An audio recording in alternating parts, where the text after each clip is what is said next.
আপনি ক্রয় করার সময় একটা ভুট্টার দানা মুখে নেবেন, দেখবেন কর করে ভেঙে গেছে। একটা চাপ দেওয়ার সাথে সাথে ভুট্টাটা ভেঙে গেছে।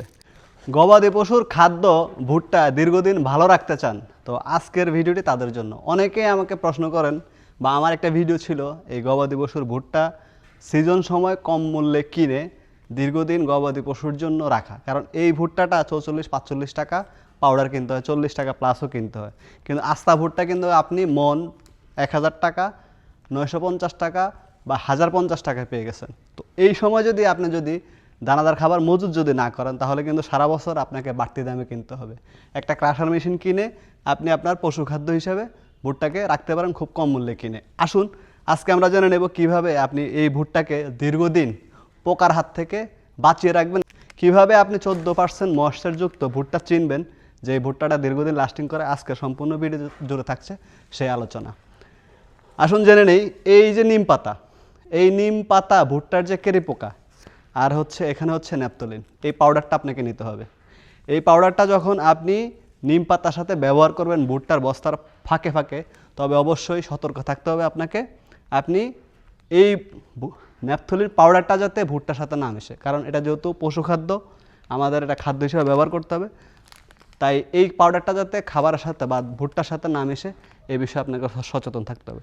তো আমরা প্রথমে যে কাজটা করব সেটা হচ্ছে, আমরা নয়ন, আপনি এইভাবে এই যে নিম পাতাগুলো নেবেন। এইভাবে নিম পাতাগুলো নিয়ে সাইডে রাখবেন।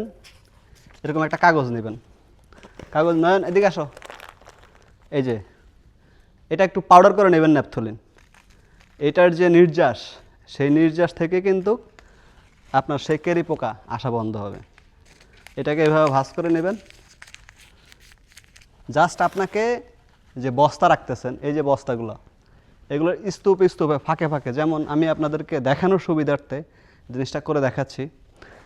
এই যে এরকম একটা বস্তার চিপায় কিছু নিম পাতা দিয়ে দেবেন। জাস্ট এই যে প্যাকেটটা তৈরি করেছেন সেটাও রেখে দেবেন। উপরে আবার কিছু নিম পাতা দিয়ে দেবেন। হয়ে গেল। যে পোকা, যে ভুট্টার যে পোকা, এই পোকা বাপ করে পালাবে। এটা হচ্ছে একটা ঘরোয়া টোটকা, যেটা এভাবে দিয়ে দাও। এই যে এইভাবে যেভাবে দেখাইছি, এভাবে প্রত্যেকটা বস্তার চিপায় দিয়ে দাও।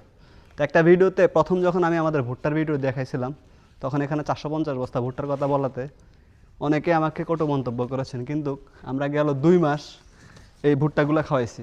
খাওয়ানোর পরে এখনও আমাদের এই পরিমাণ ভুট্টা আছে। যদি একটা লাইনে 20টা বস্তা করে ধরি, আপনার কয়টা উপরে কয়টা হাইট আছে। তো এইভাবে অনেকগুলো ভুট্টা আমরা মজুত করেছি।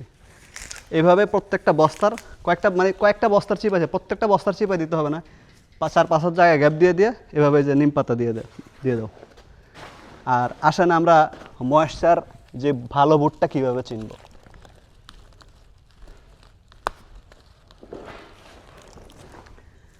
এখানে একটা টেকনিক, কারণ যারা ব্যাপারী আছেন তারা যত ভিজা ভুট্টা রাখতে পারে তাদের ওজন বাড়ে।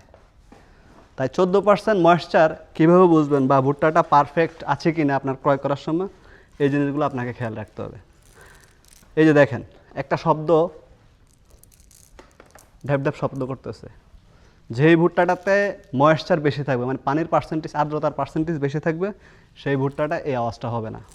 আবার আপনি ক্রয় করার সময় একটা ভুট্টার দানা মুখে নেবেন, দেখবেন কর করে ভেঙে গেছে। একটা চাপ দেওয়ার সাথে সাথে ভুট্টাটা ভেঙে গেছে। আর যেই ভুট্টাটাতে ময়েশ্চার থাকবে, মানে পানির ভাগ বেশি থাকবে, সেই ভুট্টাটা যখন আপনি চাপ দেবেন দাঁতের নিচে, দেখবেন থ্যাত করে মানে ভেঙে যাবে, আওয়াজটা হবে না। তখন আপনাকে বুঝতে হবে যে এই ভুট্টাটায় ময়েশ্চার বেশি। ময়েশ্চার বেশি হলে দ্রুতই সেটা নষ্ট হবে এবং সেটাতে পোকা ধরবে। আর সবসময় আলো বাতাস বা খোলামেলা জায়গা রাখার চেষ্টা করুন ভুট্টাকে। কুড়া যেরকম আমরা ঢেলে রাখি, কিন্তু ভুট্টা এভাবে ঢেলে রাখলে চলবে না, ভুট্টাকে এভাবে বস্তায় আপনাকে রাখতে হবে। আরেকটা বিষয় হচ্ছে, যখন ভুট্টা আপনি ক্রয় করবেন তখন দেখেন নখ দিয়ে চাপ দিবেন, জোরে চাপ দিবেন, দেখবেন ওই ভুট্টার গায়ে নখ বসে কিনা। যদি দেখেন যে ভুট্টার গায়ে নখ বসে গেছে, তখন কিন্তু আপনাকে বুঝতে হবে আপনার ভুট্টাতে ময়েশ্চার আছে। এই হচ্ছে কয়েকটা টিপস। দেখেন কি আওয়াজটা কি, মানে এটা যথেষ্ট পরিমাণ শুকনা। 13 থেকে 14% ময়েশ্চার যদি থাকে সেই ভুট্টা অনায়াসে 5 মাস 6 মাস আপনি গুদামে রাখতে পারবেন। যদি এর বেশি ময়েশ্চার থাকে, পানির ভাগ বেশি থাকে, যারা আপনার কাছে বিক্রি করতেছে তাদের লাভ বেশি, আর আপনি ক্রয় করতেছেন আপনার ক্ষতি। তাই এই কেনার আগে আপনাকে এই বিষয়গুলো খেয়াল রাখতে হবে। আমরা এই যে সেম প্রসেস দিয়ে দিচ্ছি জায়গায় জায়গায়, বস্তার ফাঁকে ফাঁকে। এই যে মানে এটা একটা আপনার তাবিজ বলতে পারেন ভুট্টা ভালো রাখার।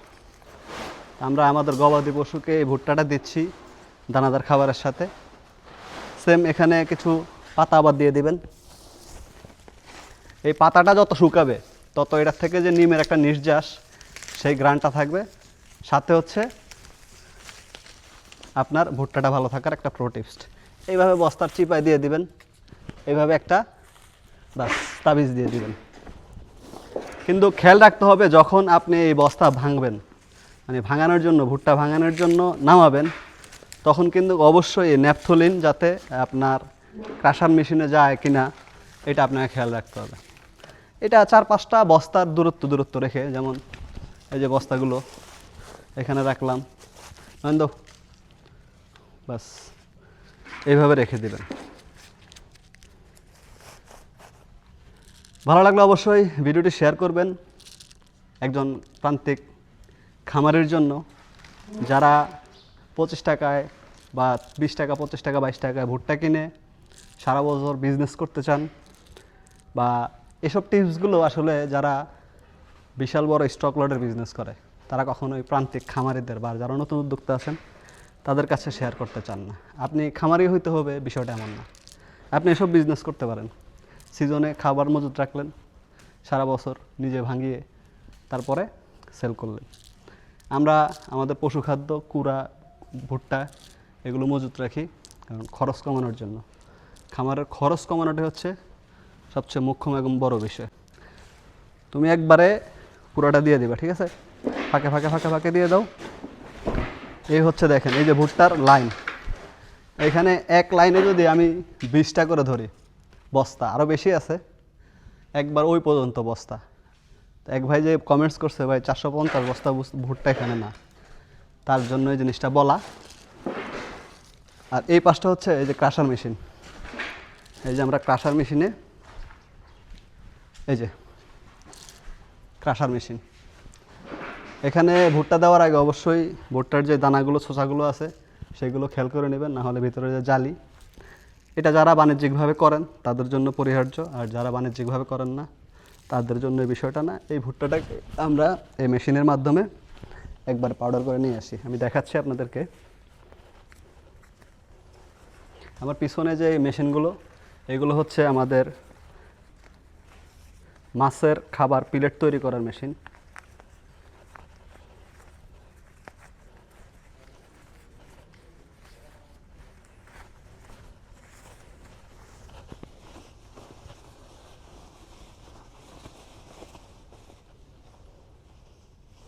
এই যে দেখেন কি সুন্দর ভুট্টা পাউডার হয়ে গেছে। যদি মেশিনের জালিতে একটু সমস্যা, কিছুটা আস্তে এসেছে, তবে এই পাউডারটা গবাদি পশুর হজমে খুব ভালো কাজ করে। এই ছিল আজকের ভিডিও। ভালো থাকবেন, সুস্থ থাকবেন। ভিডিওটি ভালো লাগলে অবশ্যই শেয়ার করবেন, কারণ এসব বিজনেস টেকনিক অনেকে জানতে চায়।